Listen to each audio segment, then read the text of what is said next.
go. This is what we doing while we do it, baby. We rollin'! Covering MMA from all over the world, this is the premier stop for all your combat sports needs. MMAjunkie Radio, the only show broadcasting live from the Mandalay Bay Resort and Casino in the fight capital of the world, Las Vegas, Nevada. The lights are on and the mics are hot. It's time to get your MMA fix, junkies. Take it away, Big John. Gorgeous George and Coach, are you ready? Junkie Nation, are you ready? Let's get it on! From the fight capital of the world, inside the beautiful Mandalay Bay Race and Sportsbook, you are listening to the MMAjunkie Radio Show, the only show that matters. And I'm your host, Gorgeous George. With me, as always, is the devious and dastardly Goes, our ace co-host. To my left, it's the fight analyst, Dan Tom. Back east producing, it's Gabby. What's up? Hi. How was your weekend? It was good. How about you, Dan? Good. Mine was good, Goes. How was yours, Gabby? It was great. Nice and relaxing. All right. We're all in a good mood then. No excuses. I want to have a good show today. Considering that we went into the weekend in a good mood, and then we woke up and found out that our main event had collapsed on what was already not a shitty card, but what's an upgrade from shitty? Top heavy. Don't say crappy. An upgrade from shitty? Yeah. It wasn't a shitty card, but it was a... Bland? Yeah, no. Mediocre. No. It was As a compliment. So-so. So-so card. There you go. And then we find out that Robert Whittaker would not be... I was driving. I was driving to California when Richard Hunter from the Phone Booth Fighting Podcast texted me, goes, "Can you believe this?" And I was like, come on. I'm driving, right? I heard it from you. I thought it was a joke. So I got to pull over and thinking like, what? Because he said, "Can you believe this? We just talked about it last night." And right away I go, oh, no. Who is it? But I did not think it would be Whittaker. What did he do? Because for one, I go, hold on a second. They all made weight. We covered that. What could have possibly happened? But I didn't think it'd be Whittaker. I thought it'd be on the Anderson Silva Israel Adesanya side. I also love. And I pull over and I see that the dude pulled out and had to be hospitalized, and I was like, wow, that sucks, man, because that middleweight division, I'm telling you, have you seen that stat? I think I got it from Mike Bond, and if someone else deserves the credit, please, correct me. But the actual middleweight title hasn't been defended since Michael Bisping defended it, or unsuccessfully defended it against GSP. So maybe I should rephrase that and say there hasn't been a title defense since then. Because remember, Whittaker, when he fought Romero last time, Romero didn't make weight. So he technically doesn't even have the title defense. Yeah. What the? I mean, ridiculous, man. Of course, I thought about Dan. Dan's recovering from a hernia. And I thought, okay, he's on Monday's show. He'll weigh in on this at some point. But hospitalized? How? Like, in his warm-up or picking up luggage? Like, how did this happen? And if let's just say he did pick up luggage and it was awkward. Was it any more awkward than all the strength and conditioning he did to lead up to this? And I couldn't get answers fast enough. Of course, I called you. But I thought to myself, well, he's off. And they already agreed that the next fight's the main event. So I have, I'm out anyway. I'm going to my buddy's 50th. We weren't ordering the pay-per-view. But I just thought, I always feel gutted for the fans that are going to the event. And that blew, man. Yeah, it did suck. But that being said, the main event was actually kind of fun, right? Yeah, it was fun. The whole card was actually pretty fun. Like, I think if you showed up, you would have said, man, this really did suck that we didn't get our fight. But, well, that's why it was probably best case scenario. That's why the UFC will always be successful, because when you line up 12 fights, it's hard for the night to honestly suck. I mean, it's hard for you to walk out of the arena and say, I want my money back. Like, few of the fights will pull the other ones, even the ones that don't have the bigger names. You're going to have your slobber knockers. You're going to have your heart stoppers. Hootenannies. You're going to have your hootenannies. Barn burners. Everything. And that's why they always do well. Now, they have the caveat, hey, the main event's off. Big sign in front of the arena. If you want a refund, the main event's off. We'll refund you your money. But come on, if you make plans, especially if you traveled far, you're going. You're just sucking it up and chalking it up to life. Sometimes there's a bonus for you, and sometimes, there isn't. But God, just the middleweight division. Like, for so many years, Anderson ruled it. And then once he got out of the way, and we had Weidman and Rockhold and that title shifting and, some really, really quality middleweights, I thought that could be a really, really fun division. And not that it's not fun, but it's going to be. This just sucks. Yeah, no, a lot to unpack there. I guess would now be a good time to weigh in on the Whitaker stuff, or? Oh, in relation? Yeah, sure. Yeah, you were talking about that, and by the way, I was going to jump in and say that's funny. Big Dick Hunter was the one that told you about that, broke the news to you. I always love it when you find out about text. I'm pretty diligent. Unfortunately, it's got me conditioned to be on my phone about checking Twitter. But this one actually didn't. I got the same treatment as you. My buddy Brian texted me and it sucks for Whitaker, and I didn't have to know. At that point. I was like, I already know. I already knew before it had happened. Whatever movie that's from. But yeah, you go on, find out that it was a hernia related, which is weird because, like you said, George, like, what was he lifting? What was he doing? All the hard training is over, and you don't even know you have hernias half the time. Especially, I didn't realize mine, and I know I'm not a pro fighter, obviously, but I do have a ridiculous pain tolerance. I'm not saying it is a good thing. In fact, it was a bad thing. It actually made mine more of a complicated one. I don't know what kind of Whitaker's was. I think it was a complicated hernia, but of more of the lower region. Usually get them at the lower abdominal, kind of by your groin. Mine was an umbilical, which only happens to very obese men, and usually pregnant women. It's really common because you're going from a rapid weight loss. And you're neither obese nor pregnant. No, how does that happen? But I think it was just from not rolling that much. It was the first when I first started here in 2017, and I went in December. I started rolling, and I didn't feel anything. But obviously, you pull stuff with your core, and I just noticed a lump, and I didn't even notice it. I'm not trying to wax too much on me, but in relation to Whitaker, perhaps not noticing his, and he's rolling in jiu-jitsu. Is that what you meant? Yeah, yeah, and that's what I assumed. That was the most arduous physical thing I really did that whole year, besides maybe some stuff on the military trip, which will go unnamed. No, just kidding. But no, I figured it was just from that, and either way, I didn't notice it. I could totally see a guy like a Whitaker. You hear guys like Cain Velasquez. A lot of these fighters, let's assume they're wired that way, right, with a pain tolerance, for one. But for two, what was dangerous was the fact that because I had to read it before my surgery, during, and after for multiple reasons. I'm a paranoid nut, constantly reading all different types of surgeries, the recovery times, complications, etc., etc.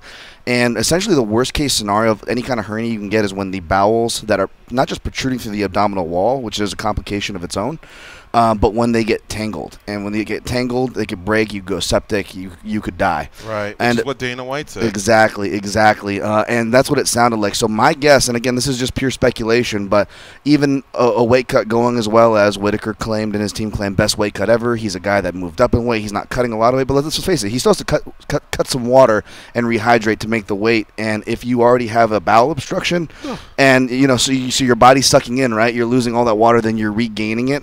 That would maybe make sense as to why, maybe answering George's question. I don't think he was helping his buddy move, but he was rehydrating, right? So if there were already prior issues, and it was funny, the thing about getting kicked, and that was the same thing the doctor told me. I said, "Kid, do I have to get this thing surgery?" I'm like, "It just looks kind of funny." I'm like, "I don't want to have surgery over it." And he's like, "No, right now it's piercing through your abdominal wall. If you get kicked, it's going to hurt like a son of a bitch and could make for complications." And he actually detailed what happened to Whitaker as a possible complication of training with a hernia. So immediately, once people find out it was hernia, the questions are asking how it could happen. That was just my 2 cents on how it could happen. Then immediately everybody jumps to, they look to the internet, and the internet says 4 to 8 weeks, and some of it you'll be back to work within a week. Remember, I was telling you guys, I'm like, well, I talked to my stepdad, I talked to other people who have had the surgery.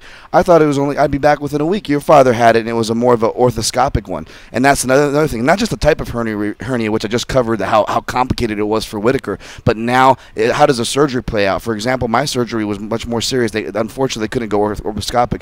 They had to go all the way in there and then sew me out. A heavy surgery I still doesn't look pretty. Staples and shit. Yeah, and from and even mine was still under 2 hours. So once I heard that his was 3 to 4 hours, that was a long surgery, and sure enough, that's why you guys heard there was complications. So anybody trying to already matchmake for Whitaker or marry themselves to that 4 to 8 week time period. I know we like to make fun of Matt Damon, but Matt Damon was right. It's going to take longer than that.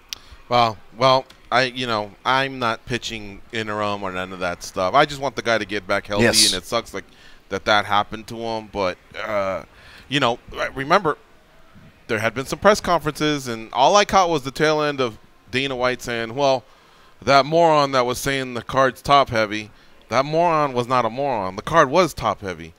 And then you take a fight like this, ooh, that takes a hit. Now, of course, I also listened to the post-fight press conference, and Dana White said the numbers did great, you know, better than we expected, blah, blah, blah. But when has he ever really went up there and said, oh, man, we really dropped the ball? And why would he, right? Yeah, he's never going to say that. So, I don't know. I don't know how many people ordered it.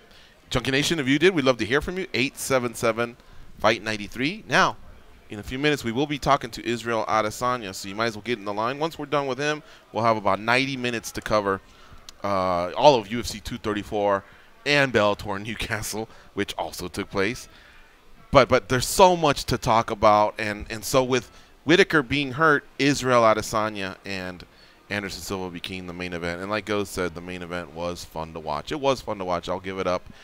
Israel Adesanya got the win on all the judges' scorecards, and he improves to 16-0 in the UFC. And he wants a title shot. You know, so the question is, will he have to fight one more time, or could he be next? Because as we've covered in the last 10 minutes, Whitaker is kind of on the shelf, and Gastelum's sitting there with his quarter on the arcade game going, I got next. So lots to talk about on this MMA Junkie radio show. But that's kind of like the big news coming out of Australia, and so we will unpack the card later in the show. Right now we're going to take this quick break. You are listening to MMA Junkie Radio on Fight Nation Channel 93. Stay close. We'll be right back. We'll be talking to the last style bender, Israel Adesanya.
Do what they say, and your life will be a lot better. Here are Gorgeous and Goz. Just tipping off the Portland Trailblazers battle with the Oklahoma City Thunder on NBA Radio, Sirius 207, XM86, and streaming on your phone and at home on Sirius XM connected devices and speakers. And I was just thinking, I'm watching that NBA game as I do an NBA read, and as exciting as dunks and alley-oops and people getting swatted are, there's a lot of people on the planet that can do all that. There's not a lot of people that can do what Anderson Silva and Israel Adesanya did on Saturday night. I agree with that. Did you see some of those kicks that they were throwing? Those punches? I thought I was fast-forwarding. Holy cow. It was cow. real time. Yeah, man. So fun watching you progress through this middleweight division, legends in the game, and you guys had a lot of respect towards each other, but make no mistake, you were trying to decapitate each other as well. Have you had a chance to reflect on the last 36 hours about those 15 minutes, how much it meant to you, and how much you enjoyed it? Yeah, definitely. I finally had my shower. I've had some time alone. So, yeah, it was just cool. It's still the best way I can describe it. It was cool to share space in the octagon with Anderson Silva, you know, a guy who I've just watched for so long and had huge admiration for, you know, what he does. And to be in there with him, and I said it before the fight, the presser, yeah, I say, you know, you guys must have forgot. I said, y'all must have forgot, because a lot of people are riding enough, and luckily enough, I don't really listen to what anyone says. I don't listen to what the bookies say when it comes to my fight. And they say, oh, don't worry, you beat this guy easy. You'll beat this guy easy. And I was on my way, you know, I heard him twice. I just didn't fall into the spider's web. But I heard him twice, and there were some times I could have gone in for the kill. But that's how a lot of people get caught in the spider's web. So, yeah, but it was just cool just to share space with him and have some body language exchanges. You know what I think's cool? I think Anderson Silva, it was also an honor for him to share it with you, because you have this trajectory, not just because of you guys having, you know, the types of backgrounds you have in mixed martial arts coming from a stand-up background, but I think he could tell he's in there with a future champion, you know what I mean? And I've seen Anderson Silva fight, and he goes through the motions, and he's like layers above everyone else. But in this fight, he paid you, you know, tons of respect, and you could tell pre and post that this was special to him too. Yeah, I felt it, and we had some words in there afterwards, and he let me know what's up. So, yeah, I'm just, it was an honor for me, and I'm sure it was an honor for him. And it's something that's going to, you know, it's going to be in the history books. It's going to stay there, and it was just a great fight for those who understand the intricacies of fighting, of footwork, of timing, and we just made it cool. It was some cool shit. Israel Adesanya is our guest here on MMAjunkie Radio. He's coming off a big win at UFC 234 in Melbourne, Australia, over the great Anderson Silva, taking his record now to 16-0 overall and 5-0 in the UFC. All right, Goes, what do you have for the last style bender? Israel, literally the last thing I heard you say before I watched the fight was just in interviews saying, I know everything this guy's going to do. I know all his feints. I know his game. And as I was watching it, man, you were right. Everything he did, you didn't fall for any of his feints. It was like you were one step ahead. Can you talk about the process of getting to that? Like how much video, tape work was involved, and how important was that at the end of the day? Man, if you're talking videotape work, then you're talking like fucking years, just years of watching this guy fight. You know, and I'd buy the pay-per-view even if he was on the card as a co-main event, like UFC 101. I'm doing it because he was on there with Forrest Griffin, and you know, I've just seen everything he does, and there was moments in there when he would show me that kind of look that he gave Forrest with his head moving, bouncing, he's in his Pilates stance, and I'm like, okay, I've seen this before, I know how to handle that. For example, when he caught my leg and I tripped, you know, as I was backing up, as I was getting up, I was like, all right, here comes the flying knee. Get out of dodge, just abort, eject. So I did, but yeah. He's a guy that just for me, I've seen so much of him that it was easy. Anything he when he put his hands down and baited me to hit him, it's so tempting. I've done that to people before, so now to be on the other side, it's so tempting to don't want to hit him, but I know for a fact if I did, the counter would have come right away. So definitely, you're right. I've seen, and I knew when he was coasting. I knew when he was trying to put it on.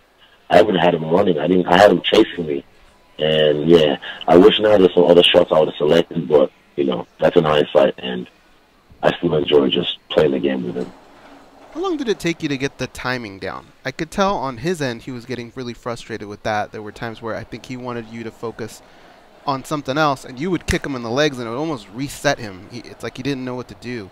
How long did it take you to get that feel in the fight? I got to the flow state pretty quickly, but it was back and forth. It was always like a seesaw or like a battle for timing. Sometimes it would be on his side, and sometimes it would be on my side, but most times it was on my side. And you're like the leg kicks. One thing Anderson's good at doing is distractions. So when I heard him with the legs, especially the one in the third round when I buckled him, he'd taunt or he'd do something to kind of take the attention away from the fact that I heard him. And yeah, I wish I'd attacked the legs more because he had a game face like it didn't hurt. But I looked at the legs afterwards, and trust me, he'd be limping today. He was hurt. So yeah, I just feel. Yeah, he played the game well. He's very crafty. He's very cunning. So if I had attacked the legs a little bit more, and there's some other shots I could have thrown like up the middle, because my question mark kick he knew was coming, so he was blocking us quite well. So I used another change-up kick that I had in my arsenal, but I didn't use it because I just didn't think about it at the time. But yeah, it's coming. Man, those are some big king of the jungle yawns that he's taking there. Yeah. Like a lion, right? I picture him getting fed with grapes and stuff. Or something, yeah. Somebody's fanning him. Yeah, all right. Dan Tom, our fight analyst, what do you have for Israel Adesanya? Well, I love hearing Izzy break down fights right now. And, even post-fight, when you didn't get a watch or you didn't have your shower at the time at the post-fight press conference, I was so impressed, especially that moment you pulled where, you fainted and you got him to bite, and it was kind of one of those, he started doing the kung fu hands like, oh, I meant to do that. That motion was totally planned, but you kind of got him out of the shell. But let me ask you, let me parlay the breakdown in a question for you, Izzy. I've heard you say before you admire, looking at breakdowns and this and that, but you also said in the beginning of the interview, and I completely understand why you shut out people's opinions about your fight. Is that something that you've been able to stick to? Is that something new or something you've always done? Do you kind of just shut yourself in and focus when the contract's signed, or how does that go?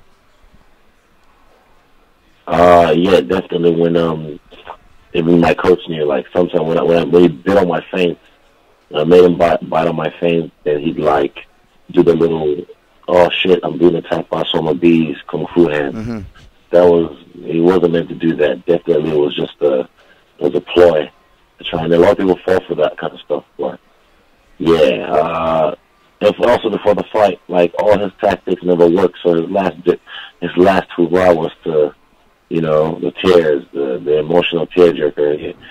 He thought he would have me with that, but didn't get me out of my zone, out of anything.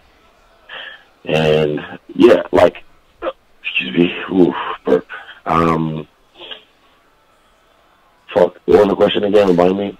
Just as far as looking at breakdowns, I know you've cited breakdowns that you like and of other fighters or of other fights, but when it comes to your fight, your opponent, or people writing about you yourself, do you just shut all that down completely when you're in camp and the contract signed?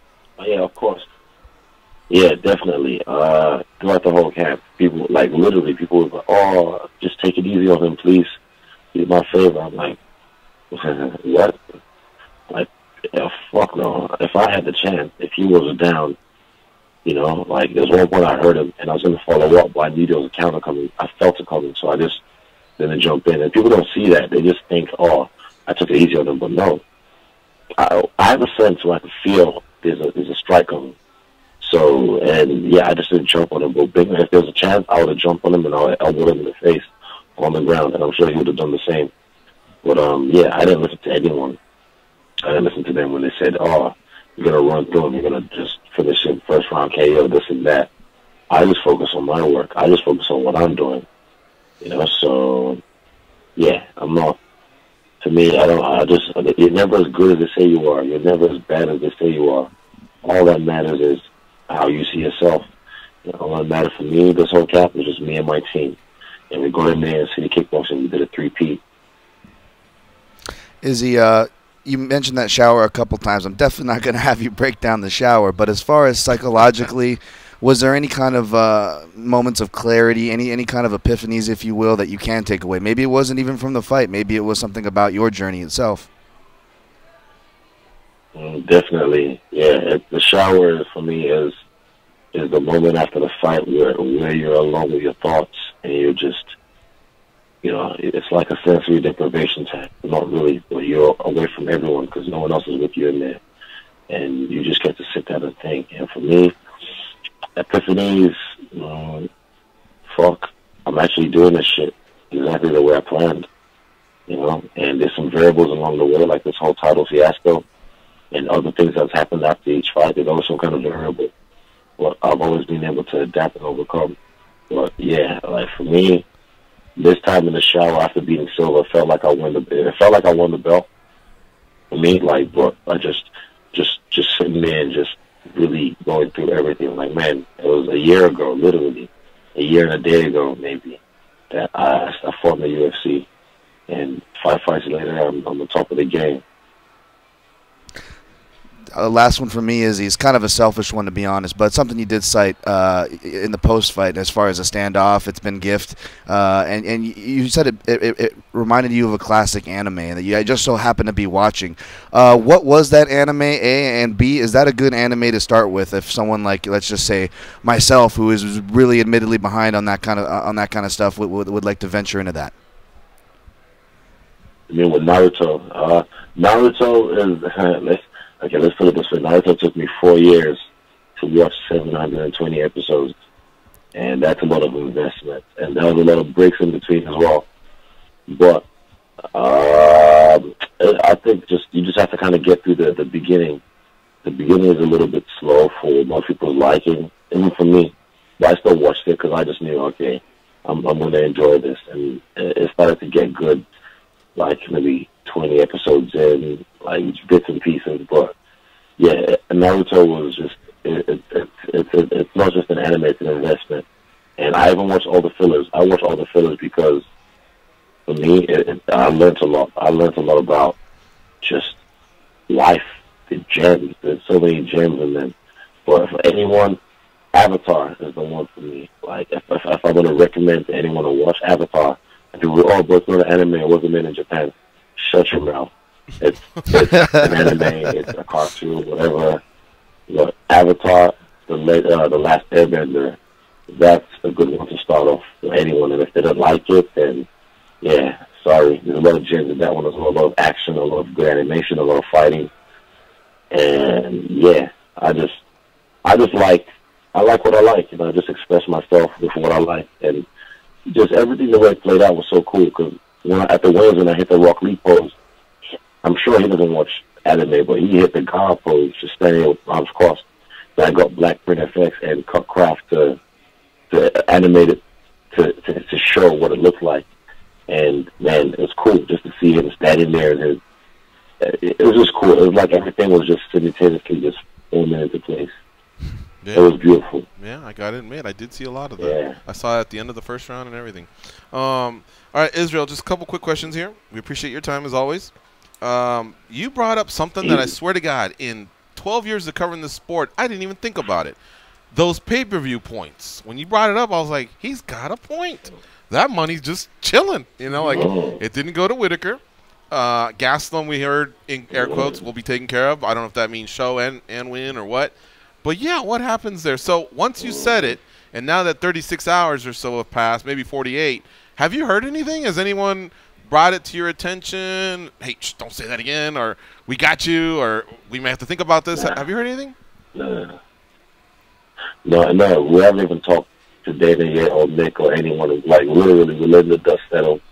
But when I see because I know for a fact, I've been saying that, like, this, come on, wink, wink, this is the main event of the evening. I've been saying that all week, you know, so I know, and the numbers I looked at were the ones on YouTube, just the views of my countdown, Robert's countdown, and the overall countdown itself of both of our fights on it. people didn't really care about their fight as much as, or even nearly as much as they did about my fight with Silva. So I feel like, we were the marquee fight for this evening. We should get compensated because we saved the show. We put on a great show. Thank you for the fight of the night. I felt it was the fight of the night, and I'm glad it was because it shows that they appreciated the skills that were displayed. But, that money's just sitting on the table. And I know the UFC might have lost some cash because of the main event, falling through. But, hey, this is business. It wasn't in my contract, but Silva's a legend. I'm sure he's already been chopping some of that pay-per-view points over the years, but this is my first time. And I told Robert, you're welcome, because if not for me and Silva's fight, this wouldn't have sold out in 10 minutes. And he's like, well, all my other fights, Australia sold out without him. Not like this. I'm just stating facts.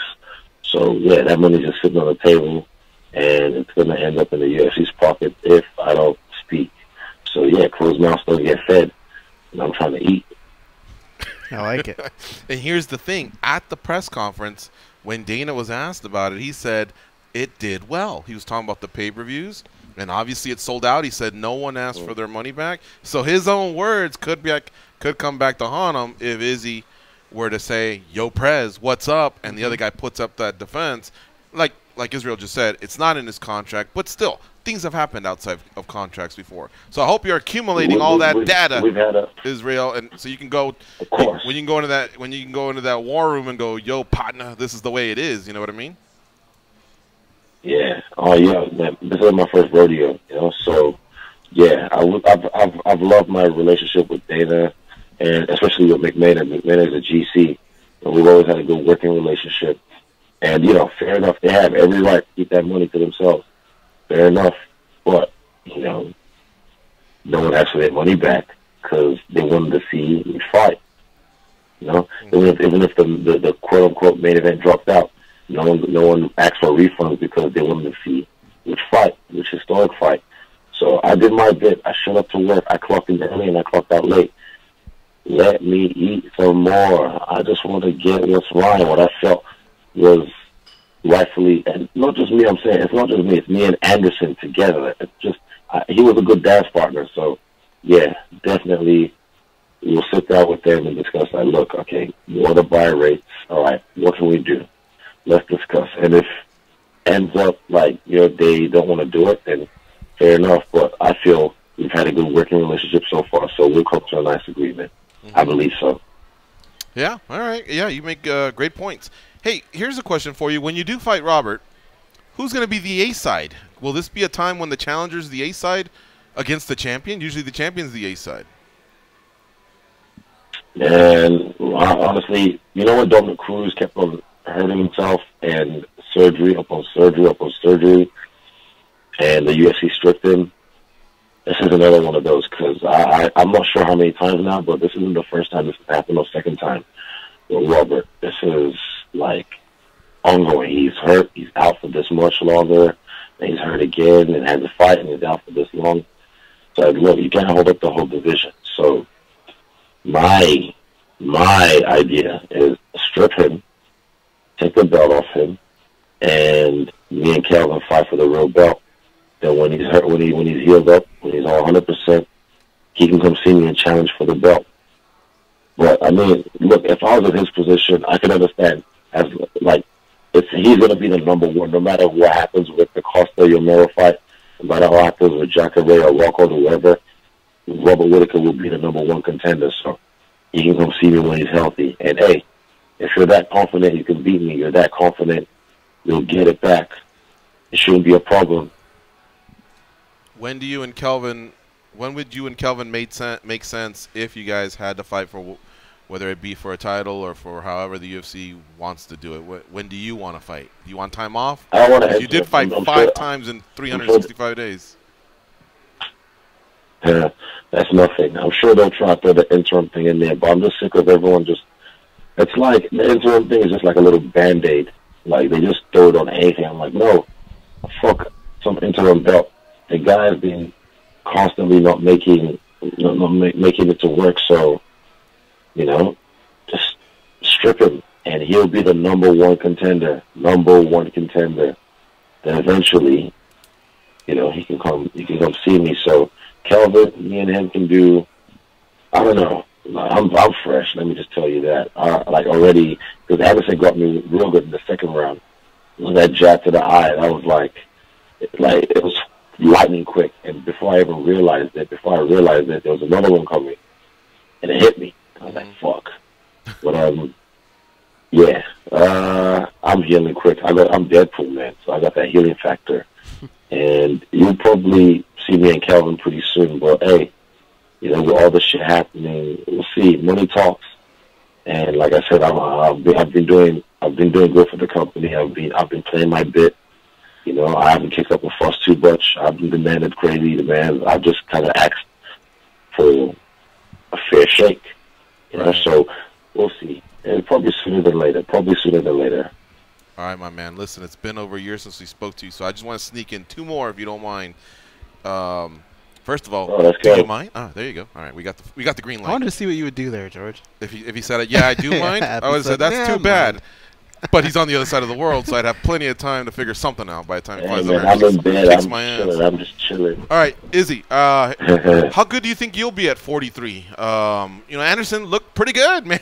Still at 43, looked pretty good. Have you ever thought about how good you'll look when you're his age? Did that ever cross your mind just in this whole journey of facing Anderson Silva?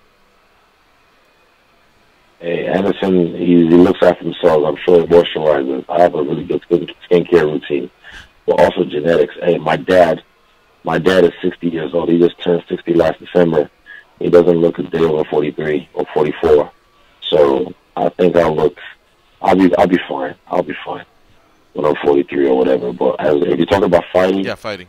I don't think I'll be fighting by that. I don't think I'll be fighting at that time. I say that now, but I know me. If I'm still with it, if I'm still healthy, and I love this shit. So. But for me, honestly, I know I have the right person. Eugene will tell me when it's time to hang it up. He'll tell me, like, yo, you got to stop. He'll tell me when it's time. But right now, I'm still enjoying this. I'm just enjoying it, and I'm soaking it all in because when it's gone, I'll miss it. But right now, fuck fame, but I love the perks. I love fighting. But when it's gone, I'll miss it. But wait a minute, I'm just soaking it all in while I can. You think you're saying it because 43-year-old Israel Adesanya wouldn't want to be in the position of facing a 29-year-old some up-and-comer now doing the same thing? Yeah. Is that what it is, or is it just you want to get out of the game sooner? No. Now, for me, okay, look, Tyra Banks, world-famous supermodel, something I learned from her when she retired, she had a whole big thing, because I used to watch a show when she retired. He said something that stuck with me. He said, you need to leave the game before the game leaves you. Because in the modeling world, when you get, 25, 26, you start to look older, and they kind of like just drop you. But she stuck around for so long, and she was top of the game, and eventually she felt like, look, I'm going to leave on my terms. And, yeah, for me, I'm not going to let the game leave me. I'm not going to be like one of these guys who's coming back trying to fight for a paycheck. I want to make sure I set myself up nicely for life, and then I'll leave when I want to leave. All right. Last question. I'm not late to the game. Others are, because I'm a sports fan, so I know about Nwaku Kanu, Akeem Olajuwon, J.J. Okocha. There's been a lot of athletes come out of Nigeria that have played football, soccer, basketball, and done great. Now, a lot of people ask you, hey, New Zealand's popping, because you and your teammates did great out there, and there's been a lot of great new fighters doing well out of city kickboxing. But my question to you is, how many great Nigerian fighters do you think might be coming up that we don't know about? Right now, you've seen, what's his name? Not Kamaru Usman. He's fighting for the title next. He's probably going to be the first Nigerian champion. But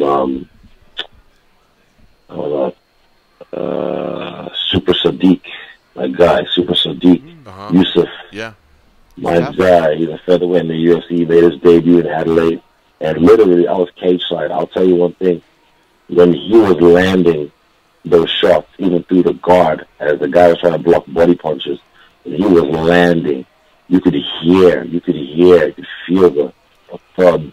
Like he was sitting on those punches and just throwing. Look, I'm the runt of the litter of my people. I was never athletically gifted, none of that shit.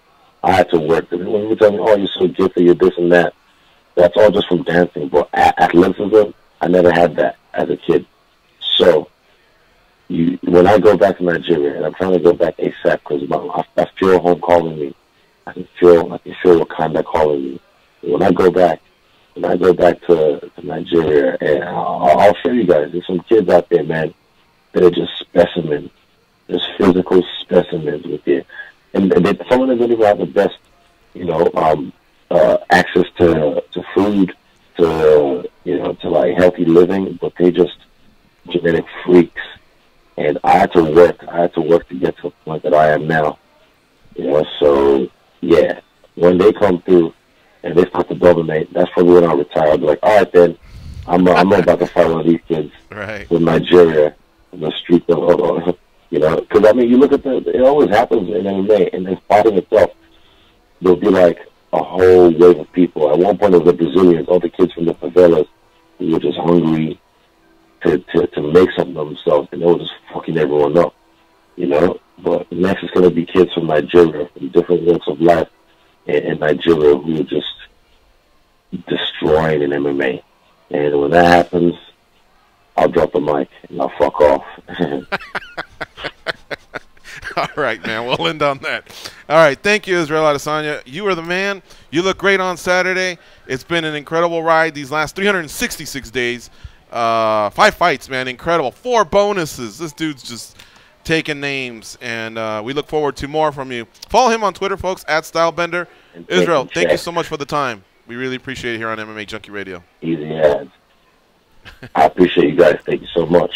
All right, we'll see you. All right, and big shout out to Jumbo Josh for lining that up. That was a fun time catching up with. Right? Yeah, good catch up with Israel Adesanya. I think we got to take our break now, so why don't we just do that? You're listening to MMA Junkie Radio on Fight Nation Channel 93. Stay close. We'll be right back. Please let @StyleBender know you heard him on the @MMA Junkie Radio show with @TheGoes, @MMA Junkie George, and @DanTomMMA.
Blah, blah, blah. Here are those two dummies, George and Goes.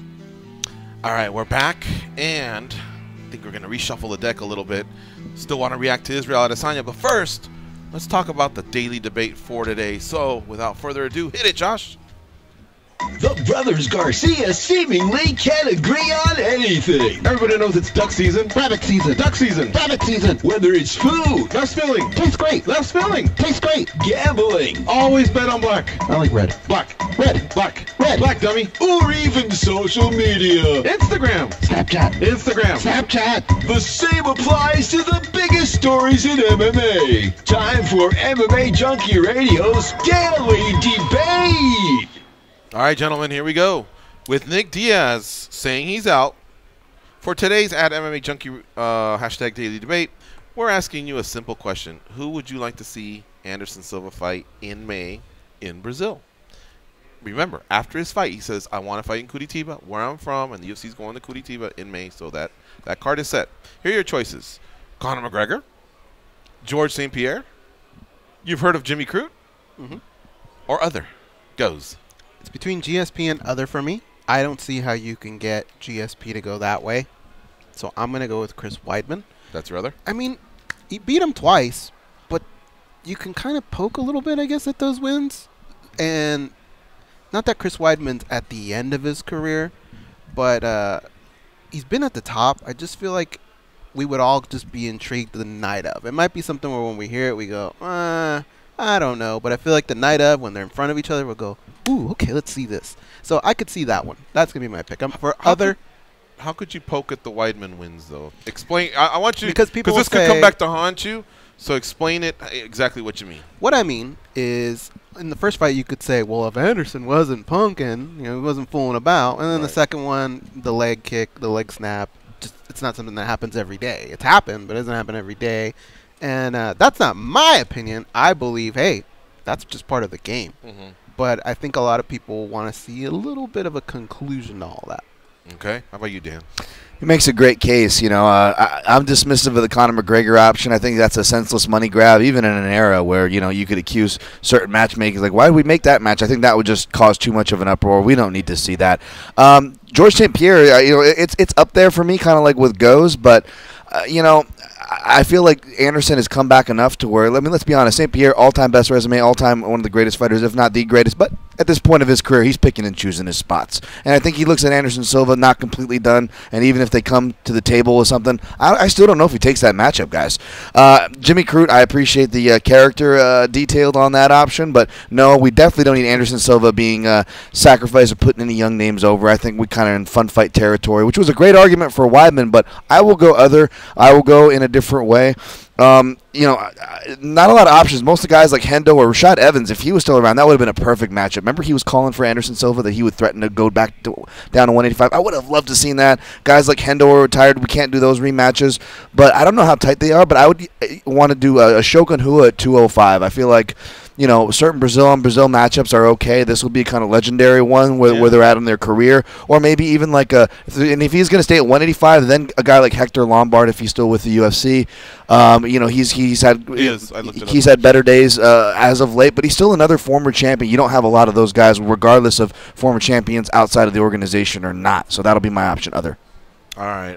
I'm going to say something crazy here. Oh. So you guys need to tell me if I'm crazy. Or I'll leave the fist bump out if you guys want to give me All some. right.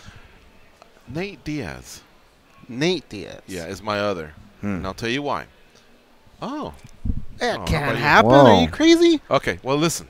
I gotta hear your case. I hear you. Hold on a second. Fun. I think Conor's fight that makes the most sense is him and Nate just need to run it back. Neither guy is in title picture, so you guys figure it out in that trilogy because it's a lot of money.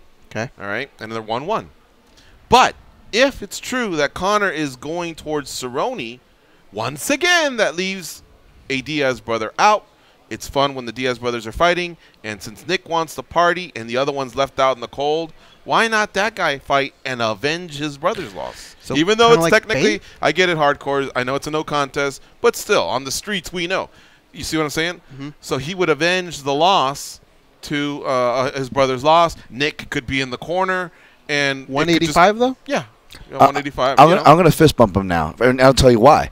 Because he sold me on it for one. I think that mainly just because it's going to be something that gets a Diaz brother back into play. And say what you will about that option George just said. I think it's one of the most, right now, as of now, one of the more realistic ways that we could get a Diaz brother. I've given up on Nick after what we've seen. I think Nick kind of has made that clear. Crazy, yeah. And I will say, hey, Nate Diaz 1-0 at 185 in the UFC. When Roy Markham missed weight and the fight went to 184 catch weight, baby, and he won by TKO. I was like, wow, he's not thinking of McDonald because McDonald threw him around. Nope. Okay, yeah. Are you baiting the older brother? No, I can accept. Look, I've wanted the older brother to come back, but when he was downright honest, in saying I just want to party, I think he just needs to be left alone. Yeah. Because that young man needs to figure out his life. So let's leave him alone. Yes. But the younger guy still, I think, leads a clean lifestyle and can get out there and fight. So let's get him in the fight game. Maybe he gets the juices flowing. I've always said that Nate Diaz could have basically removed himself from Conor in that time that Conor was away because he looked so good against Michael Johnson that I think he could have figured out a way to maybe get back in the title contention on his own. You know what I mean? And he didn't. He wanted to wait for the Conor fight because it's his biggest payday. But since Conor just keeps like shoving him aside, stringing him along, it's like he's a side piece, man. That I think he should stand up for himself and go, you know what? I'm in on that fight over there. I'll fight. He won't have to diet, And look, he's playing with house money. If he loses, oh well, that guy's a middleweight in his hometown. I just stepped in. Back to lightweight I go. You know what I mean? So that's my other. This is the way I broke down. Other and GSP tied at 35%. 17% went to Conor McGregor, 13% went to, you heard of Jimmy Crute? Mm-hmm. So there you have it. And 2,300 plus votes came in. So we thank Junkie Nation, the readers of the site, and the listeners of the show for participating. All right, there you have it. That's today's Daily Debate. Now, we are up against the clock. This is the quick break. We come back in like 90 seconds. But in the second hour, we are going to unpack and really get into UFC 234 and Bellator Newcastle. We will invite you to participate by calling in 877-FIGHT-NATION, Fight 93. And what I want to know is, now that you've heard Israel Adesanya on the show, and he wants the guy stripped. He wants Whitaker stripped. He wants him versus Gastelum. Tell me, Junkie Nation, what do you want? Do you want to see that? Do you agree with him? Or should it be for an interim title? Should they fight in Chicago? Should they fight at the April 13th show that hasn't been announced? Where would you like to see this fight go? Happen? What are your thoughts? Is he being a little aggressive? Is he not paying the champ enough respect? I think there's some things that you can weigh in on. So again, it's 877-FIGHT-93. Let's hear from you. We will take calls as we progress through the card and cover the bonuses and the gate and the wins and the losses. So come on, let's have some fun on a Monday night. It's MMA Junkie Radio on Fight Nation Channel 93. Stay close. We'll be right back.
This ain't wrestling. This ain't high school wrestling. This is MMA. This is the UFC. So those rules don't apply here. But I don't know. He has a point. He does have a point. But I think sit it out, fight Rob, and then the winner can fight me. They were forged from the same ball sack, but act as though they've never met. They are the Brothers Garcia. Gorgeous George and goes.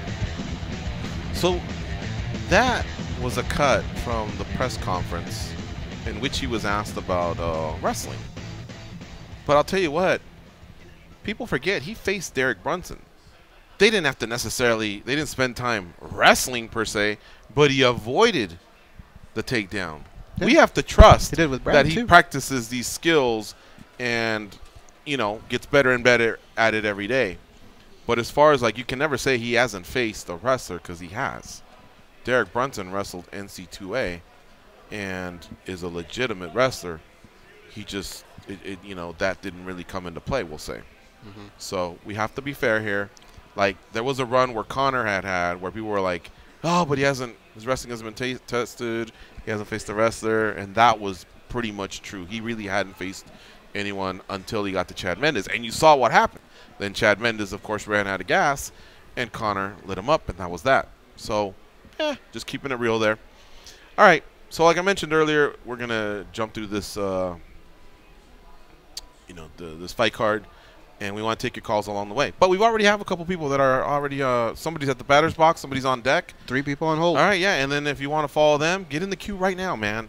877-FIGHT-93. Let's hear what you got to say. We've already talked for an hour. We heard Israel talk to us for 25 minutes. So, yeah, this would be a nice little break to hear what MMA fans think of this card, these fighters, and, you know, where we're at here in early February of 2019. All right, here we go. Who do we have first, Goes? We had an OG, Marco from Waco. Marco from Waco, how you doing, man?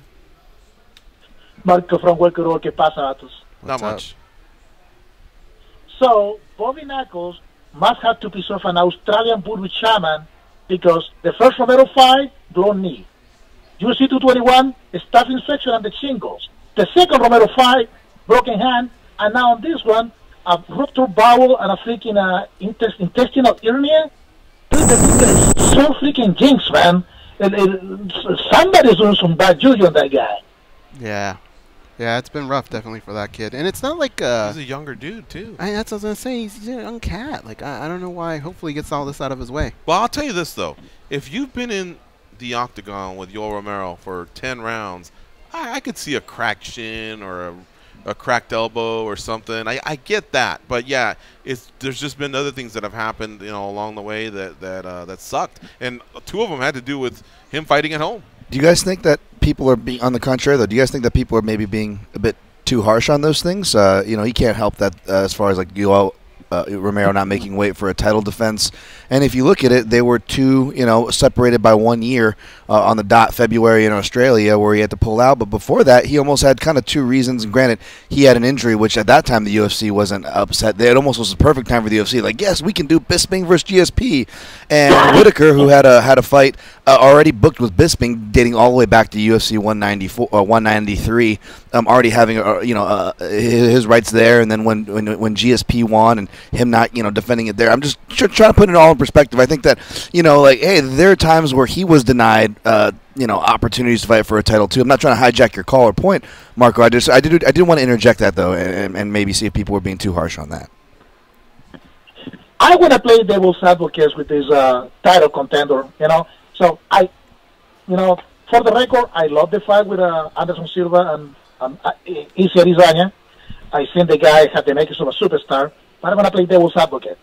A lot of the naysayers, especially guys like Kevin Gastelum, might say, okay, Adesanya for a 43-year-old out of his prime, Anderson Silva, who has not fought for over a year, came in ranked out of the top 10 and with a record of 1-4 on his last fight.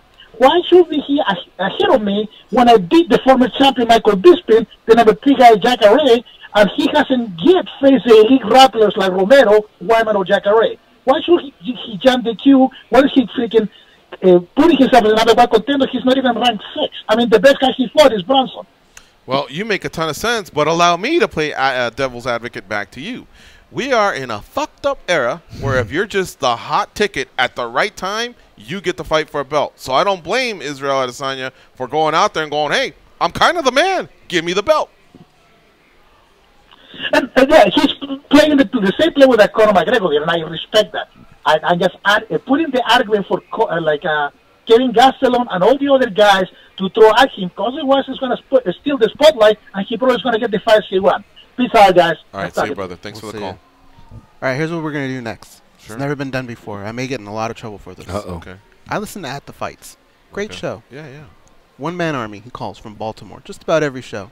Love his calls. He has great takes on boxing. We love boxing. We grew up on boxing. Yes. But I think we can convert him into an MMA junkie. He doesn't like MMA? Well, I don't know. That's what I want to ask. He's not at the level of being a junkie. Let's bring him on. All right. What's up, Oma? How you doing? Gentlemen, I enjoy your show. I listen to your show. I called it one time, but it's like y'all didn't want to even talk. No, man. We want to convert you. I love your calls, but I kind of wanted to get a feel for how much you like MMA. As well. How much do you like MMA? MMA? I'm a martial artist, too. I did open hours watching karate back in early days, you know, when the karate movie was out, everybody wanted to be Bruce Lee or something like him. Yeah. So man, that sounds like you took 3 classes at the Y. Are you really a martial artist or what? Yeah, man. Okay. Let me explain something. Let's define MMA. Mixed martial arts, okay? Yeah. Boxing is a martial art just like any other. Just like wrestling is a martial art. I would agree. Is karate, kung fu, aikido, any style. Okay? It's who does the style better is what makes them successful. It's not that the guy is going to be better because he does kung fu, karate, wrestling, or anything. If I can grapple you and get you in a nice lock that I can make you submit, then I'm the winner. Or if I can knock you out with a left hook or right hand or uppercut or any of those punches, then I'm the winner. Or if I can kick you or spin kick you or drop kick you, whatever, I'm the winner. If I can pin you and submit, I'm the winner. So it's a mixed martial arts. I love fight. I'm a fight guy. All the way around. Now, you like MMA. Absolutely. Do you consider yourself a casual fan or a hardcore fan? Or, dare I say, an MMA junkie? Well, I was consider myself somewhat of a junkie because I always watch the matches. However, what I get upset about with MMA, what turns me off with MMA, is that because I'm a fighter, I don't like to see fighters get hoard, whether they boxers, wrestlers, or MMA competitors. And I feel like just like Conor McGregor stepped on over with Floyd Mayweather, not just because it was an interesting match, but because the money is outstanding money that he never seen before. And I feel like when I got into MMA is when I started watching Royce Gracie. I used to love watching him because he was an artist in that. You know what I'm saying? He was beautiful. 170-pound man, and he was putting them away, 225, whatever it was. He was getting them out 1, 2, 3, 15 seconds, they was gone. And I loved it just from that. That what drew me into it. Watching Bruce Lee and Enter the Dragon, that's what really started the whole MMA thing. When Bruce Lee put on a pair of gloves and did his thing in the opening act of that movie, man. So yeah, I was into it. I'm always into that stuff.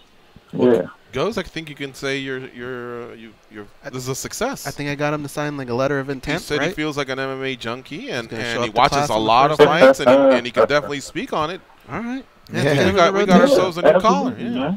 Cool. Okay. Well, hopefully this isn't the last time, and man. all those guys. Awesome. All right. Rowdy Hawkins, Rayno Jackson, all those guys. Rayno Jackson was number 3 in PCA. You know. I like when he checks Terry too. Cracks me up. All right. Awesome, man. Thanks, Oma, for the call. I won't be calling you guys if it's okay with you guys. Of course. Yeah. Hell yeah. All right. All right. Take care. Have a nice evening. Thanks, fellas. Let's go to Tony in Dallas. Tony in Dallas. What's up, Tony?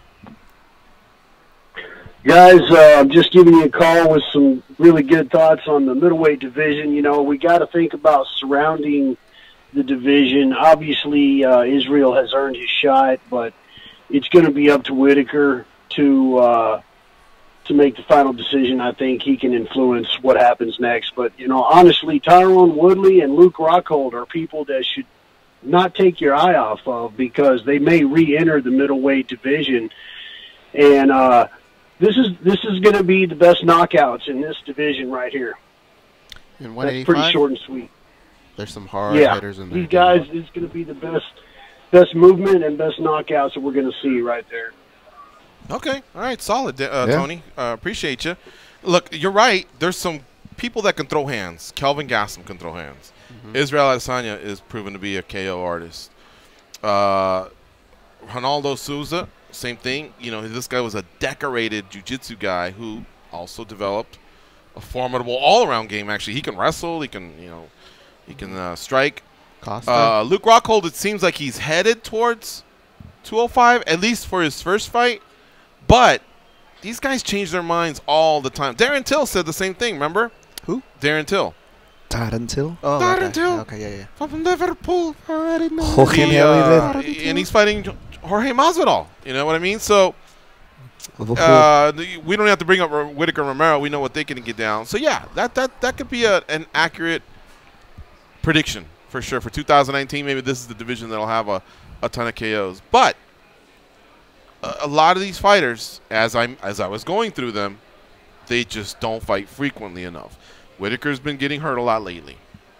Romero, same thing a little bit. It seems like I only see him fight twice a year, but that's fine because he's in his 40s, and now really he's just got to pick off everybody else because he's 0-2 against Whitaker.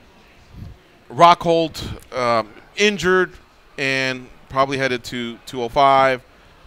Souza, I suppose, I can't say anything about him. Weidman for sure has taken some time off here and there. Gastelum's been busy. Hats off. Adesanya for sure busy. Branch, man, I heard a great interview with him. He was on with Misha and Ryan McKinnell on Saturday at the pre-fight show, and this guy was intense. He looks like 2019 is going to be his year as well. So, we'll see. We'll see. Maybe he's right.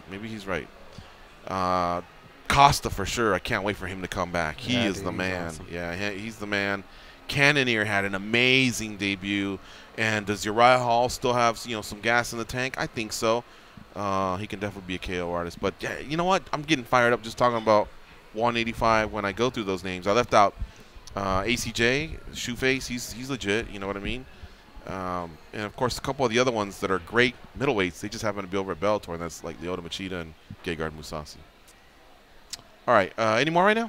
We have Brian from Boston and Ben from New Zealand. All right, let's talk to them. Let's talk to I think Brian can take it like a man. Let's talk from Ben from New Zealand because it's an overseas call. Ben from New Zealand in the hizzy. How you doing? Hey, chaps. We don't even have time to talk about this. Another win for United on the weekend. Now back into the top right. Chelsea got waxed by City. Tell me about it. 6-0. Chelsea now 10-0-1.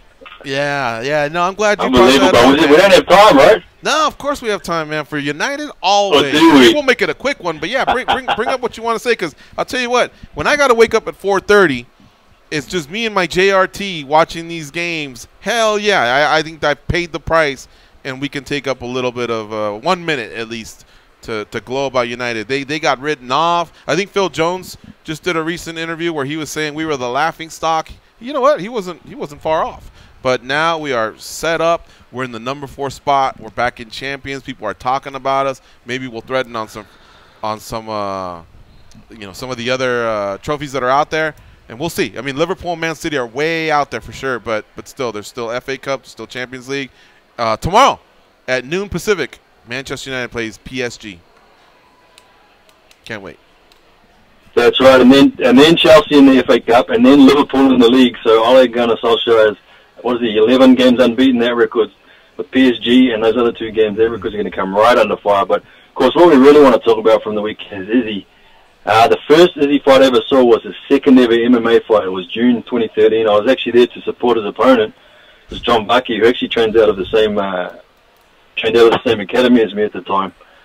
And he's actually a teammate of Izzy now. You can see him in some of the recent videos. And John was more of a wrestling and grappling oriented guy than Izzy, and at the time he took Izzy down about 10 seconds into the fight, and Izzy spent a lot of the time on his back in that fight, but whenever he got back to the feet, it was super obvious straight away he was something special as a striker. He was doing Pettis kicks off the cage and all sorts of stuff. He actually ended up finishing John with ground and pound from the mount, I think just before the end of the first round.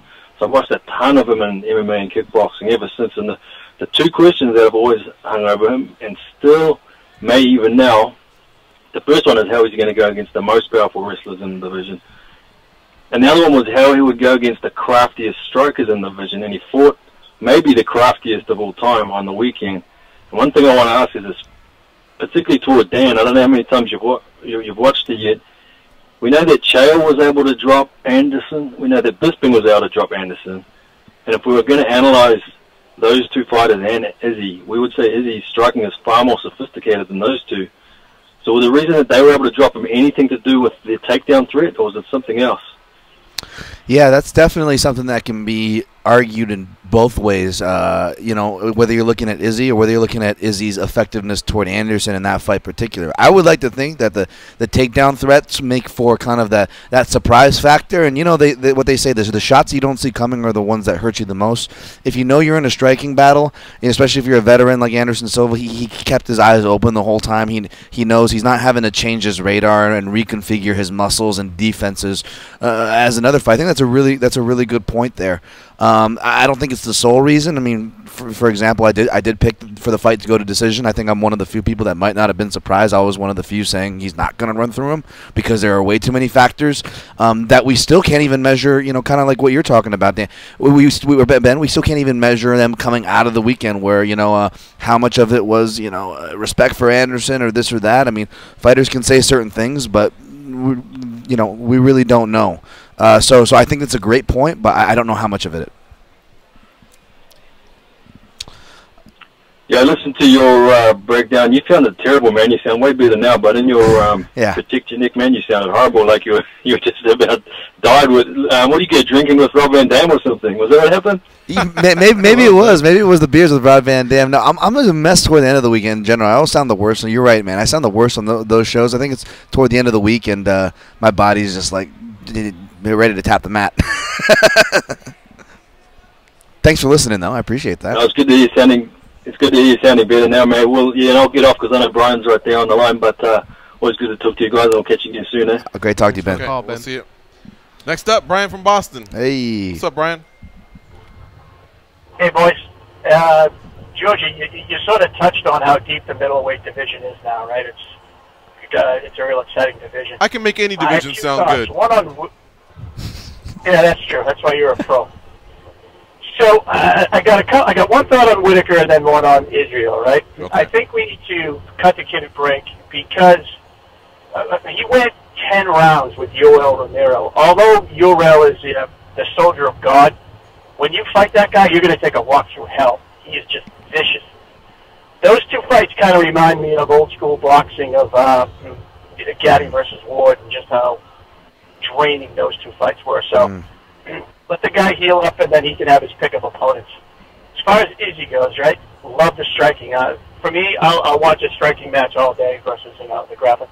But we need to see somebody put him in a body lock and put him on the ground and see what he does against those wrestlers and drag him out to deep water before everybody starts crowning him the next thing. Because these wrestlers come along, man, and they put you on your back, and then all of a sudden these fighters change. I'd like to see that before we start crowning the guy the new champ. Can I say something real quick? Yeah. Shut up, Brian. I'll tell you what. Brian doesn't care about body locks. He doesn't give a shit about the middleweight division. He's calling because he's setting up the goddamn New England Patriots, and he's going to rub it in our faces right as he's going out. So just get it over with. Let us hear it. Do I even need to? I mean, dude, it's getting ridiculous around here. I think we went 3 months without a championship. It was agonizing. I'm like, Jesus. Brian's having to dodge gold championships and trophies on the road right now. He's having to swerve just to get to where he's going. Picture him having nightmares. We haven't had a championship in 3 months. What do we do? Even works like, come on, how many parades are going to let you go to, Yeah, you guys are on fire. All right. I have to buy a whole new bureau for all my hats and T-shirts. I'm running out of room. All right, look, he's been matched up against wrestlers, or at least one for sure. And we need to see more. That doesn't count. Derek Brunson doesn't count? Not really. I'm talking one of those snake-type wrestlers, right, that just don't let go of you and drain the hell out of you. One of those guys. Not like Derek Brunson's a wrestler on paper, but he's not top of the food chain wrestler. I don't know. He's NC2A All-American. Yeah. Is he a national champ? Yeah. No, right? No national champ. No Big Ten. I think he might have been Division 1, maybe even Division 2. Even if he was Division 2, He's from one of the more proven wrestlers. Takedown defense. He's got great ground. He's got good stats, and he didn't have the best shot attempts. I'm sure he would have wanted him to be better. They were a bit slower, but he did do shot attempts, and Izzy did show good defense. I will add to kind of Brian's call, because I think Ben was touching on a similar note as far as what are potential bad matchups. Obviously, the wrestlers, and we're trying to think maybe if Chael Sonnen was in his prime, he would be an obvious choice if he was still in that division. Committed guy, because Joel is more decorated than Chael, but Joel will go out there and throw hands and knees before he really decides to wrestle. Yeah, and I think that's what Brian was more talking about. But I will add this in: the guy who is not getting talked about. You want to talk about deserved contenders? A guy you could maybe say almost as deserved as Kelvin. Costa? No, is Jacare Souza. I think Souza. I think Souza's a deceptively tough matchup for him because he's not easily rocked. He can be rocked and knocked out, as we saw with Whitaker. He's not easily rocked. He's still athletic enough to close the distance. He commits to his strikes to land an overhead shot, and his wrestling's really underrated. And he can enter without even getting the takedown. He can just jump on legs and use that to get guys down. That's what I want to see. I want to see a Jacare type. I want to see a Damian Maia type. Because when you think of Derek Brunson, you think of a guy that runs around the ring throwing crazy punches. You don't think of one of those snake-type wrestlers. That's in my head. Yeah. No, listen.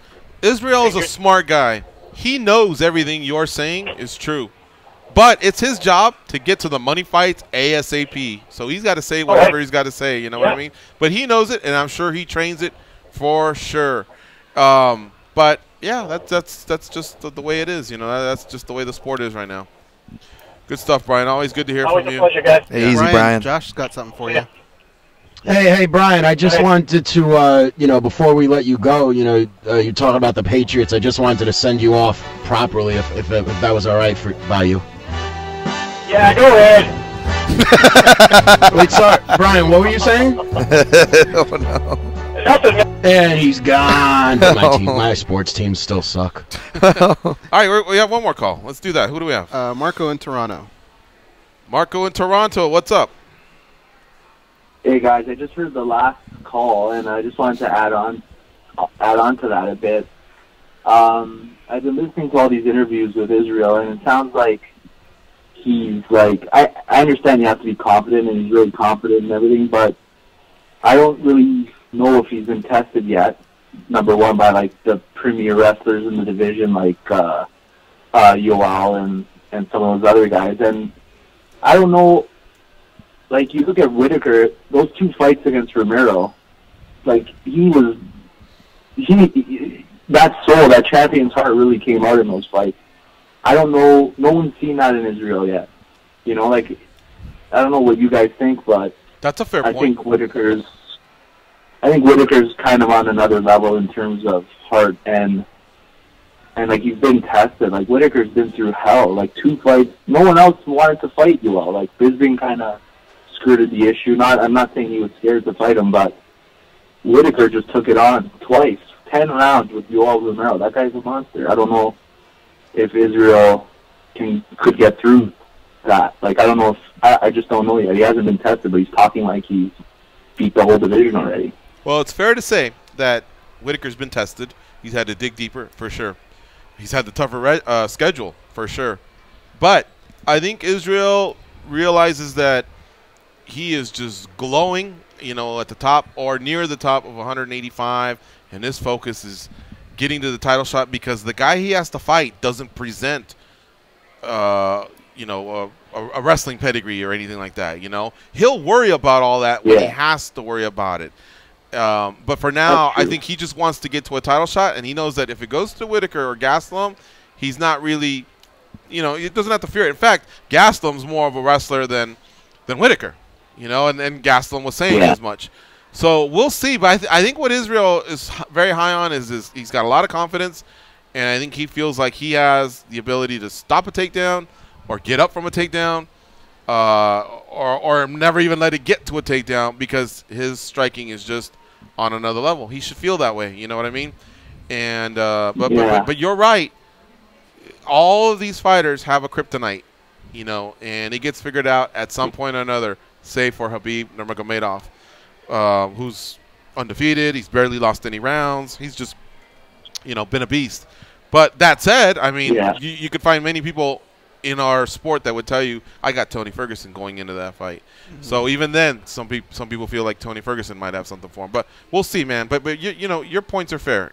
Good stuff, Marco from Toronto. I like your call. Thank you. I think Izzy said it himself. Closed mouths don't get fed, and I think that's why he's a little over the top on everything. Right. But he believes it. Yeah, because what's going to happen is Dana White's going to come out and say, we stand by Whittaker. We're not stripping Whittaker. In fact, Whittaker's facing Gastelum at so-and-so event. That's a strong possibility he can say that.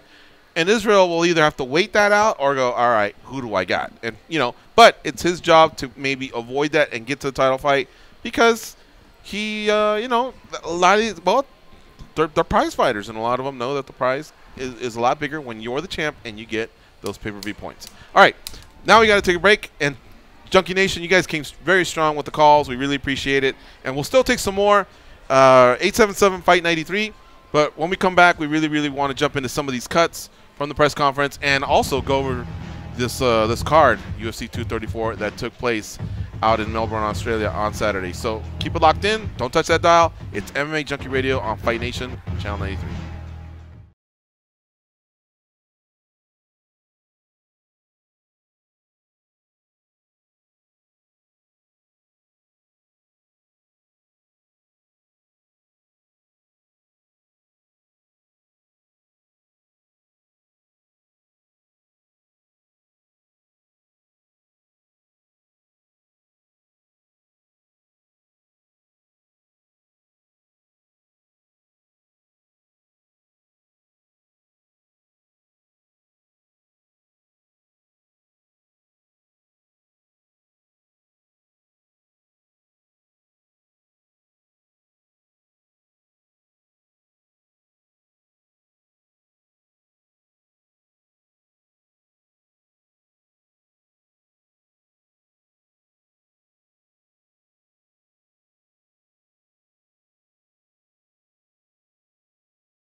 table, and it's going to end up in the UFC's pocket if I don't speak. So yeah, closed mouths don't get fed, and I'm trying to eat. They are the Wright brothers of mixed martial arts. They are Gorgeous George and Goes, and this is MMA Junkie Radio. That was Israel Adesanya post UFC 234. We had him on in the first hour, and of course we've told you many times, and we'll remind you that our show is available on the SiriusXM app, as is At the Fights, Luke Thomas Show, MMA Tonight, Busted Open, all of us, man, Fight Nation. They're all available in commercial, HD quality and commercial free, so you can just buzzsaw right through it anytime you miss part of the show or all of the show, which, if you do, is a sin in itself. All right, now, guys, let me give out some results, and then we'll go back and reflect on whatever you guys really, are chomping at the bit to talk about. We talked a little bit about Robert Whittaker. We talked to Israel Adesanya. So, middleweight division definitely has been a focus, and I don't mind if you guys want to stick with that theme, because one thing we haven't really chimed in on is what do we want to see done next? I don't think we've actually given that opinion. But, look, Adesanya defeated Anderson Silva. Lando Venata in the co-main event defeated Marcos Rosa Mariano. First-round submission. Ricky Simone defeated Haniyaya. Decision there. Yeah. You want me to move along? Okay. Montana De La Rosa defeated Nadia Kassim. Jimmy Crute defeated Sam Alvey. Some controversy there. Of course, you guys want to weigh in? Can we weigh in on that? Sure, but let me just finish the results, and then that way I can just say that's done. I can cross off the word results. Devontae Smith defeated Dong-Hyun Ma. Shane Young defeated Austin Arnett. Kai Kara France defeated Rulon Paiva. Kyuho Kang defeated Tehudo Ishihara. Jalen Turner defeated Kalen Potter. Jonathan Martinez defeated Wiligi Buren. All right, 15,238 were in attendance at the Rob Laver Arena in Melbourne, Australia. The total gate was $2,470,088 US dollars. All right, so go ahead and goes. You wanted to weigh in on Alvey versus who is Jimmy Crute? Who is Jimmy Crute? Yes. I want to talk about the stoppage. Yeah. Okay. I don't think it was the worst thing in the world, but I kind of get where Sam Alvey was coming from. But I think he also has to understand where everyone else is coming from. Maybe set it up for those that didn't see it. Okay, so he takes, what I believe was a right hand, right to the chin. He drops, and then he's able to get back up. He's pressed up against the fence. Oh, and your referee's Mark Goddard in this fight. Mark Goddard's referee. Anyways, he ends up down in almost like a turtle position, but some of these blows are hitting the back of his glove, but he's just not really, maybe he hasn't gotten to that moment where he's setting up, okay, guys, this is what I'm trying to do next. And Mark Goddard, I think, is still playing off of him being a little wobbly earlier, and he just decides that I'm going to stop it right now. But did he talk to him and say, you better defend yourself? Because I didn't see the fight. I imagine he would have. I didn't hear it. Okay. But when he goes in, this is as fast as anybody could ever do it. Sam Alvey jumps up and says, what the hell are you doing? And it's not even one of those where you're a little wobbly going, what are you? It's not one of those like, what are you doing? Are you crazy? That sort of thing. Maybe if he saw it the way we saw it, he'd have a different opinion. But I think it was right on that borderline. How about you, Dan? What's your take? Yeah, that kind of wobbly thing that Goes cited. I mean, that happened to Sam before. Sam's a pretty durable guy. He's fought almost 50 fights. He's only been stopped 3 times. The first time, it wasn't until Derek Brunson just a few years ago, right? And even that stoppage, which was Mario Yamasaki, Sam Alvey had issue with and was protesting, though he was much more woozier, kind of like more toward what Goes was saying. He wasn't, but he was actually more woozy, and he still kind of had an argument there. Did you hear Goddard communicate to Alvey since Goes was at his friend Corey's house? No, it was just loud. Oh, okay. I didn't have time to watch it. It's like there's like freaking 5 cards within 1 week. So your boy here is no time to rewatch stuff. Just trying to prep. But what I was going to say was that so that's what I thought Sam was mentioning before. But he's been really vocal about that. He's really Sam is really easygoing guy. I listen to his podcast. There's one thing that he's hard and fast on, and this is out of season for other fighters. I've heard him voice this, is that he's one of those guys. Let me go out. Let me go out. He makes an extra point to the refs, just like the refs say, hey man, if being in turtle is not enough to protect yourself. I agree with that, which is why I'm with Goes, and I don't think it's the worst stoppage in the world. But just as the refs have that, the refs don't have to adhere to it. but fighters do have a certain thing you can say, like, hey, let me work out of this position. Like me, I actually don't mind working from turtle, and I'm comfortable from there. So for my amateur fight, I told the ref and said, hey man, like I knew this guy was a good wrestler. My wrestling was shit, and then I was gonna have to do like Little Nog did in Pride, where I was gonna have to shoot a shit shot, kind of go to half guard and try to work. So what I told the ref was, hey, let me, if I go to turtle, let me work there. It might look like I'm not trying to stall. I'm trying to advance the fight. Unfortunately, he let me work there, and none of my tactics work, and I got the shit beat out of me for 3 rounds. But the point was, you communicate that, and Sam makes it a point to communicate with the ref. His last fight, Antonio Rodrigo Nogueira, Mark Goddard was in that one too. I don't think that was a bad stoppage, by the way, either. I'm not saying any of these were bad stoppages, but to Sam's point, he didn't, he wasn't allowed that, and he had an issue with Goddard because of that. Gets Goddard again. I don't know if he told Goddard or he told the commission, hey, can I get a different ref, or if it was too late by that point. But the point was, he has publicly stated his opinion on this particular matter and with that particular ref, and I think that's what's going to leave a bad taste. What left a bad taste in some people's mouth is because you had that. And not only does Sam Alvey kind of get up, and now he's not even woozy. He actually seems pretty okay, kind of like what Goes said. But he is not only cognizant enough to argue the call, he's actually citing. He's like, no, we talked about this. Let me go out, and I'm fine. Da-da-da-da. And Mark Goddard, by the way, I think he's a great ref. Everyone gives him crap. Everyone gives him crap when he says, this is my octagon. You listen here. And I feel like I have to interpret, like, every time I hear Mark Goddard, I hear him dropping the C word because he's English, and he kind of has that cadence. That being said, I have no issue with that. It is his octagon, and he should assert, all those refs should assert themselves. That being said, I feel like, that's a two-way street. When you assert yourself on the wrong call, can give you kind of criticism, and I don't think it was the wrong call. I think it was a just call because Alvey was hurt prior to this. But the time where he chose to stop it, I think makes it look bad. And by the way, Sam can't. I hope that's not his defense that he didn't let me go out, because no matter what he says, Goddard's not going to let it get to that. I think he just means, give me the longer leash. Yes. Of what you consider a stoppage. But even then, I don't know that the referee can go, you got it.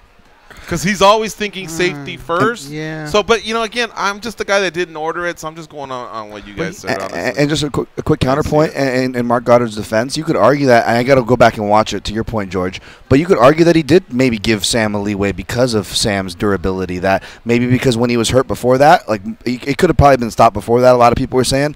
Maybe the reason why Goddard didn't, because he was giving Sam that extra time, and that time in Turtle was his extra time, and Sam didn't use it as well as he probably should have, unfortunately. I think sometimes when you're watching it, there's a difference between a guy laying on his belly flat and kind of covering up, and then a guy that he's still on his knees. It just seemed like any second now, maybe he was either going to roll or try and get up. I felt like it was right there when he was about to do it, and that's when the stoppage came. Should they run it back? No, it's not like that. Not to that point. So I think it's fair. I move on. Yeah. That's a good point. It looked like he was about to roll, and kind of like that. Something was going to happen. Think about the Whitaker Souza stoppage. That fight could have been stopped a little sooner. That was Yamasaki refereeing that fight, and he stopped it at a weird time where Souza was actually scrambling back to his feet, and I remember people in real time were actually getting upset with it, and of course. Souza didn't protest it because he was hurt, and that immediately quelled the audience. But people were getting upset that too, which brings it to the point. It's just saying it's the time you choose to stop a fight. It's not that it's a bad stoppage or the fight shouldn't have been stopped, but I think this is another example. When you stop at a fight at a weird time, it makes it look like a culpable stoppage when it's really not. Could be, yeah. Well, doesn't help that the other guy gets up and he looks fine. His balance is okay. Fighters. Yes, exactly. Fans hate judges, hate refs, absolutely, and love fighters. And yeah. Already commercial time? Yeah. Really? Okay. Well, let me just say this: the bonuses went to Israel Adesanya and Anderson Silva, and the performance. Well, they're also bonuses. Performance of the night. That one was categorized as fight of the night. And by the way, others have a problem with that. They may be right. Performance of the night went to Montana De La Rosa and Devontae Smith. So there you have it. We'll continue talking about UFC 234 when we come back. It's MMA Junkie Radio on Fight Nation Channel 93. Stay close. We'll be right back.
To be lame, here are Gorgeous George and Goes. Billy Joel will perform at 7 iconic baseball stadiums this year, including the first ever concert at Baltimore's Oriole Park at Camden Yards.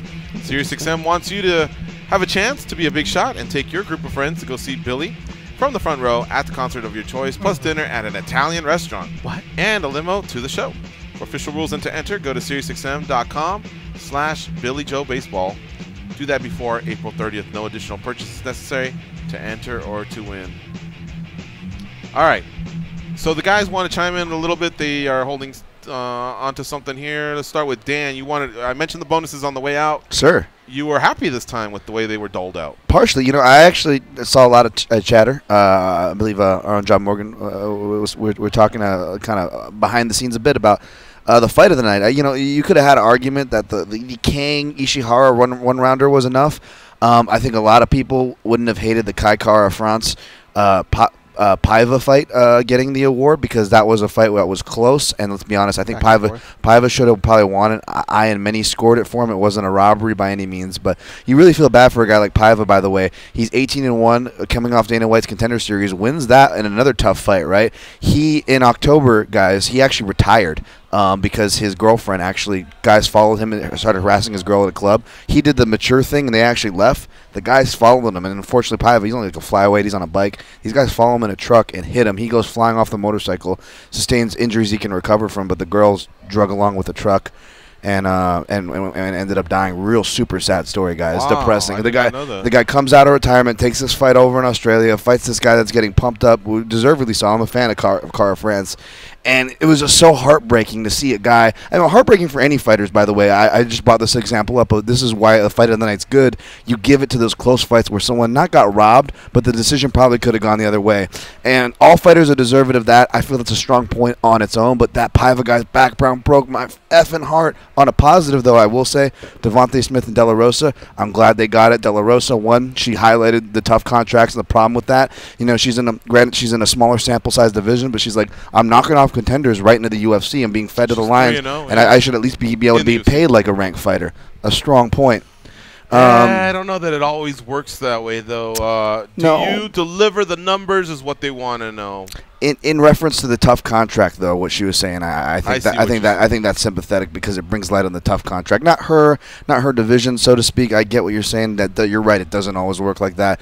But as far as the tough contract goes, and Devontae Smith, who we've had on this show before, dude, he's just a character. His breakdown in the post-fight interview, just everything. How do you not love this guy? Him and Shane Young were my highlights coming out of the card. Now, that's just the only thing I really wanted to say. I don't know if that hits anything you wanted to say, Goes, or. Well, no, I was thinking about something you were saying. I thought Paiva they could have said that he won the fight as well, but his reaction afterwards was just kind of like. Yeah, it wasn't. It wasn't. Weird. No. I thought he could have maybe said like, "What the hell" or something. He just kind of walked away like, "All right, whatever."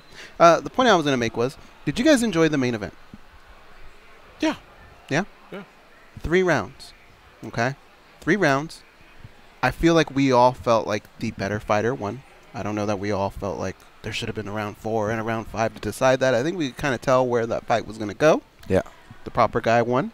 It was 3 rounds. And you hear what Israel Adesanya said. He could go tomorrow. Body's okay.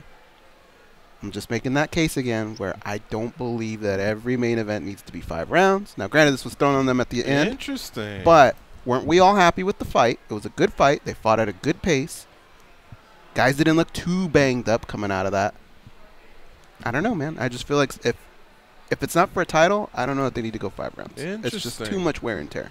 I didn't know where you were headed with that. Okay, yeah, I co-sign. I understand. Great point. Yeah, it was taking me back to those days of the what was it, like Lieben Bisping days, when we were having headliner 3-round award, 3-round fights, and I couldn't think of maybe great fights or this or that. And of course, there's always the Diego Sanchez, Jake Ellenberg reference, which got us into this pickle. Yes, there are those rare fights, but I would argue, guys, that not only I co-sign with that point, if we actually take that and then compare it to other back in those eras, those Lieben Bisping eras, for example, I would argue that a majority of those fights left us feeling the same. Where I don't think we were calling for 5 rounds back then. Yeah, I think there's only been a dozen fights where everyone collectively tweets, "Boy, I sure would love to see him go another 2." Yeah, you know what I mean? Like, sure. Honestly, in the history of the game, well, since that was actually an option, I think that's where we've said, "Wow!" Like Melendez and Price Sanchez was one that stands out. If they could only go another 2, you know, but we really don't need it. And for the guys that are like the king of the 5-rounders, like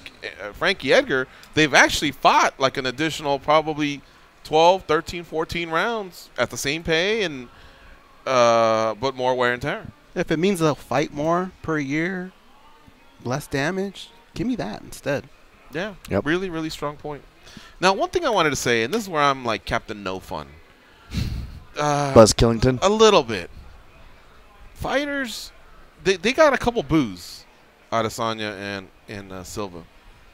They're a victim of their own success, but also their own promos. You know, like they keep talking about how I'm gonna knock somebody out. I'm gonna buzz right through them. When you tell the audience that, the fans that, is it wrong for them to then expect it?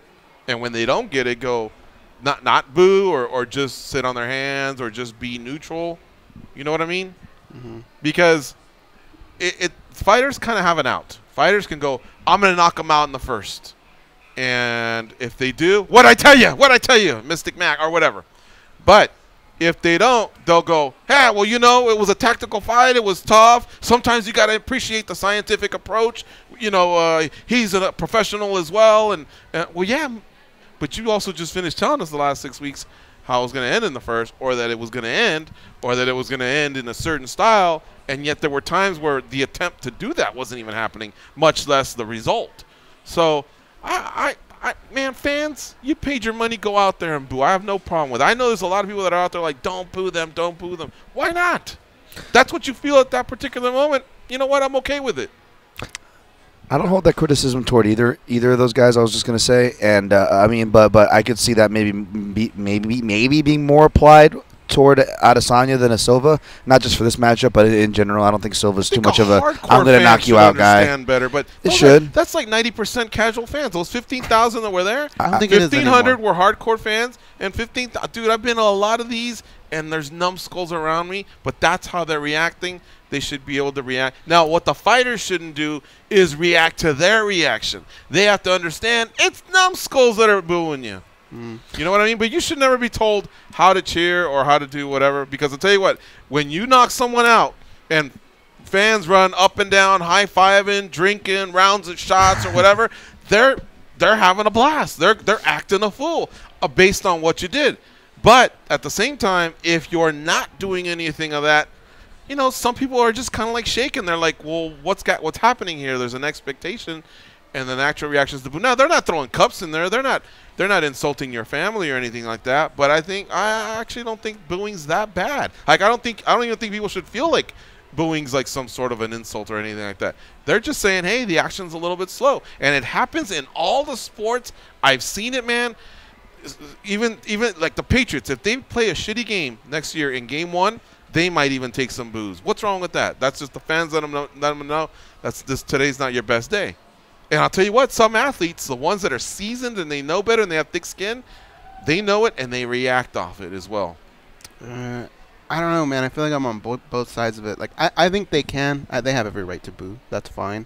But I would just, if somebody was next to me and just constantly booing, I think I'd say, dude, just put yourself in that guy's shoes for a second, all right? I'm thinking of Anderson Silva when he had his back against the cage, when he was pointing.